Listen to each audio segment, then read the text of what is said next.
Vartaj. Ansnalanne. போதையில change பண்ணோம். நாங்க எதுவும் செய்யலங்க. அடிக்கிறேன். எனக்கு அந்த குழந்தை வேணும்.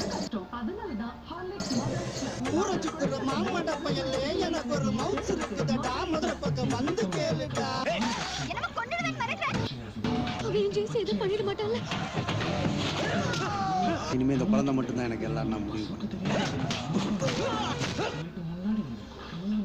பாசம் இருக்கட்டும், கூடவே உங்கள் எலும்புகள் மீது பொருத்துங்கள் சிஎட் ஸ்கூட்டர் டயர்ஸ். நாளை இரவு 9:30 மணிக்கு அமே மதுமிதா நடித்த யோகி. என்னோட நம்பிக்கை என் புன்னகையில் தெரியும். ஆனா பிரச்சனைகள் இருக்கலாம். 7 வரிசையில பல்காரை உருவாக்கும் போது நாளடைவில் அது மோசமாகி பல் கூட விடலாம். பயன்படுத்த பாரடான்டாக்ஸ் பல்காரை என்பதில் 4 மடங்கு அதிக ஆற்றல் மிக்கது.